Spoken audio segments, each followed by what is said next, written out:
Okay, so today we're going to be installing the Tork Motorsports intake for the Hyundai Veloster, which you got pictured here behind me. We got all the parts down on the ground, and we're going to show you the tools that we're going to use to get started on this. So come on over, take a look. They say your early life romance game. Okay, for the install, you're going to end up needing an assortment of 1/4-inch sockets, a 1/4-inch ratchet. In this case, we're using a 1/4-inch driver, small screwdriver, a couple of extensions, and a set of pliers for pulling off the tension clamps. All right, so we're gonna get going on the install, and as with most of my installs, we like to go through, loosen up some of the key components so it's not a headache for us to get through the install. You guys can kind of track back and see how we did it. So first off, we're gonna start off by removing the top engine cover. Back here, we've got two hoses that we need to address. We've got a hose up here for the factory blow-off valve. You're just gonna wanna go through, grab the clamp, get that off of there.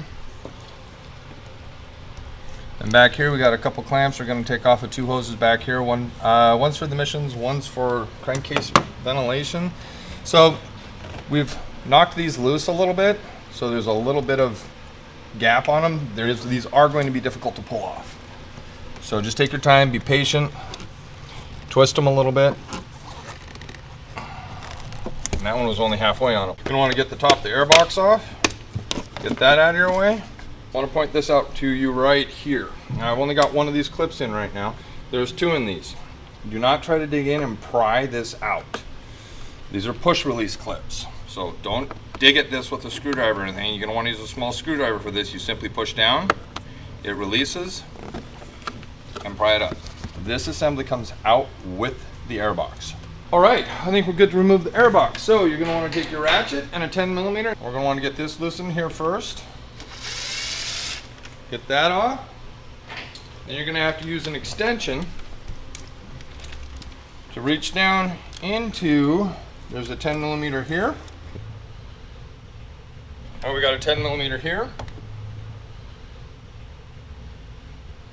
And we got a 10mm hiding here in the back by the battery tray. I'll get that later.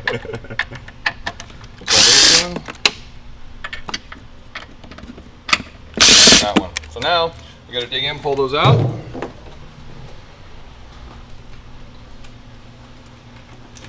One back here fell out. Just kind of reach your hand underneath the airbox and grab it. Make sure you save these for any future reinstalls you're going to want to do. Okay, so we took this hose off here. Now we're going to want to pry or get this hose off the factory intake tube. So again, it's going to take a little bit of muscle. Get that off. Get that off. We've loosened this. So now we can separate the intake tube from the airbox. Go through, pick the airbox up. Make sure it clears this. You don't want to scratch the front end of your bumper. There we go. That's out of our way. Okay, so now we want to come back here to the back of the intake. And again, you're going to want to use your 10mm, and there's a 10mm nut back here. Pull this off, just get it loosened. There you go. Now we pulled all the tubes off, we've got all the clamps loosened. Just rock your intake tube off. Things are pretty Spartan right now, but we still have to pull this intake tube off here. Now this intake tube here goes to your blow-off valve. So we got this one pre-loosened. Normally this clamp would be down like that, it'd be over the hose, take the clamp off. Now we want to get this off. Okay, take that tube off. We don't use the intake tubes on our intakes because dumping the hot compressed air into the face of your turbo really isn't optimal for performance. So we remove the bypass hoses. They go into the intake with our intakes. Simply for performance applications and aggressive track use and stuff like that, you're gonna want that thing off there. Okay, so first thing we're gonna do is we're gonna start off with the short ram. Gonna loosen this. Got that loosened so now it's gonna fit. Slides on like so. Okay, so I want to get this snug down.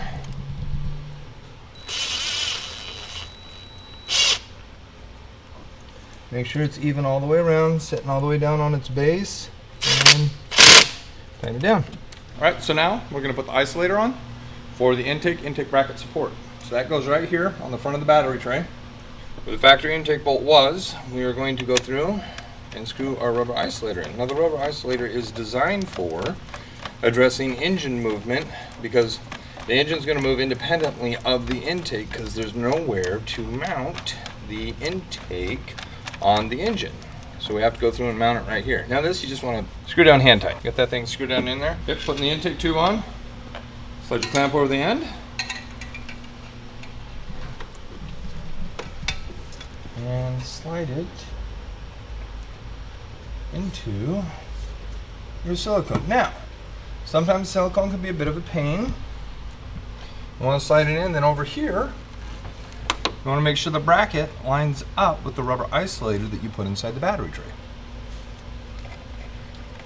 Make sure that that lines up, it sits flat, make sure you get it level. Sits about there. So in here we have a 10mm bolt that comes with the isolator. You put that on top. Now for right now, we're just going to put that down finger tight because there are going to be some movements and changes that we have to move around here a little bit to get everything to line up. So now we're going to go through and finish the evap system and the PCV system. This hose originally ran back here. What we're going to do is we're going to loosen the clamp up a little bit here, and we're going to allow this hose to rotate a little bit. Want it to rotate to about there. Take our 90-degree filter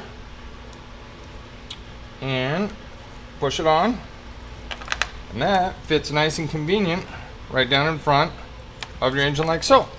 Okay, and you're going to want to go through, make sure you slide the clamp down like that. So for you guys that are doing autocross, doing road race, track events, hill climb, stuff like that, if you start to see some oil accumulation building up here, you're going to want to get yourself into one of our catch can kits.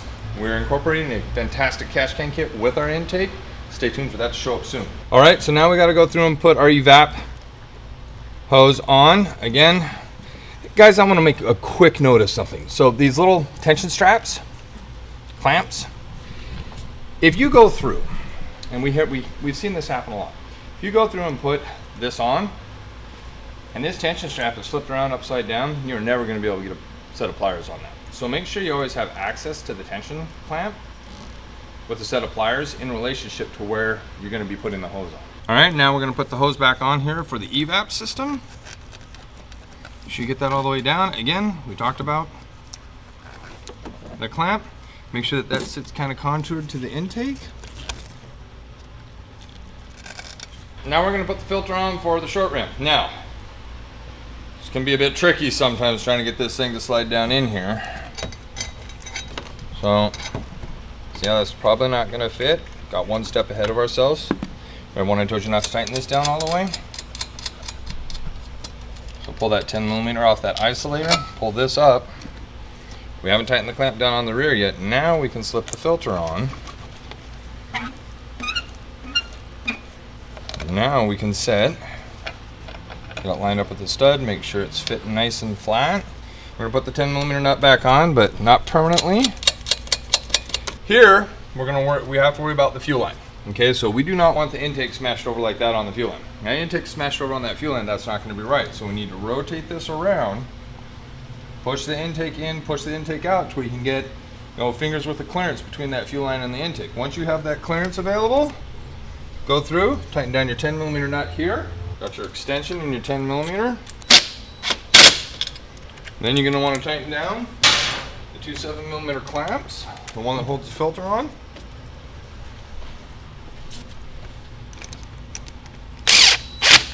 And the one back here that we've left loose for the whole install. All right. Don't forget to put your nifty cover back on. Look underneath, line it up with the pins underneath. I'm not sure if you're gonna be able to see those. There's a pin there, pin there. Set it down, snap it in place. You have finished a short ram intake install. Now we're gonna move over to the cold air extension part of our short ram. We got everything loose. Loosen the clamp up here. Of course, we're gonna take the 10mm bolt off, not bolt. Now we gotta pick this up, get the filter out of the way. And now, most people would just go through, put the silicone on, and be like, oh, I got this. No, we gotta put this on. And this is our cold air extension. It goes into the inner fender over here. We got two 10mm bolts that go into the body to support the cold air intake. So right here is one bolt location, and right here is another bolt location. And both of those reference these two bracket points. Getting this into the inner fender can be a bit tricky, so I want you to take a look at how we feed this in. Okay, so this goes down into the inner fender. There's a little bit of a wire harness in here. You're gonna have to push that up and out of the way in order to fit this cold air snorkel through here.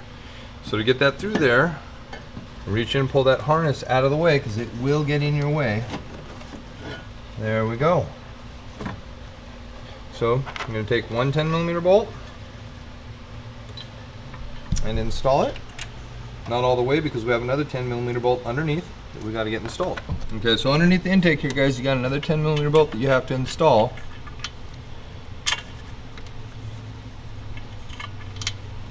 Once you get it lined up inside that hole, just kind of get it tightened up. Just finger tight for right now. All right, we got that tight. There is one more tool that we're going to have to use for the cold air intake. And I completely forgot about it. We got to get a 10mm wrench in here to tighten this inner bolt down. Got a 10mm ratcheting wrench just to make it that much easier. Get those snug. Don't go really tight with them. Again, you want to make sure that you can reuse these multiple times as you convert back and forth from short ram to cold air. And now we're going to take our 2 clamps and our extension connector piece that connects the cold air to our short ram. We'll slide that on about 1 inch. You can feel the side of the pipe with your finger. Make sure you got that on there. Go through with your 7mm. Tighten that down. Okay, now comes the tricky part. Getting these 2 pieces connected together can be a bit of a trick. We're going to want to put the intake tube in like we did with the short ram, but we're going to push it as far in as humanly possible. Put our clamp on, and now you got to line it up here and get it inside the intake tube at the same time. A little bit of a rotation. Magic. Now, we're too far forward, so we need to bring a little bit of that intake back out. Just don't pull it out all the way like I just did.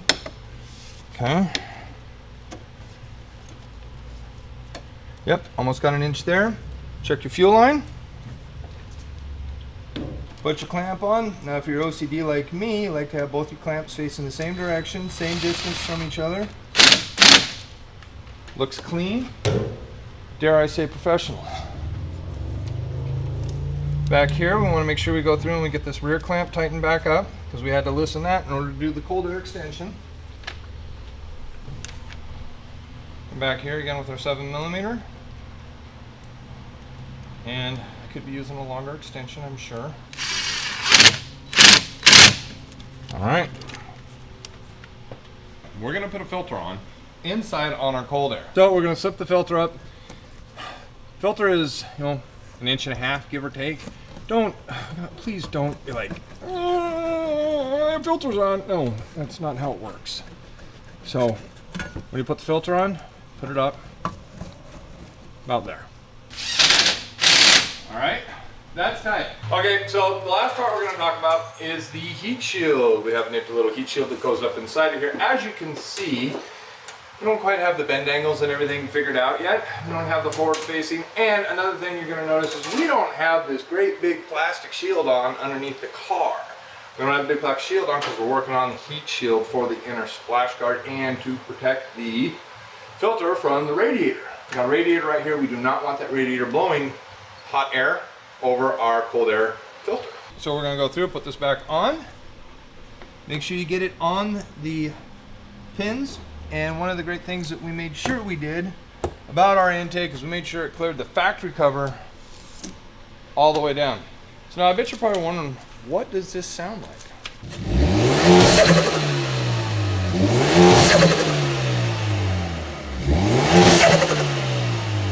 So what did you guys think of the sound? You like that? Not a problem. Make sure you go to damnfastdd.com, check out the product.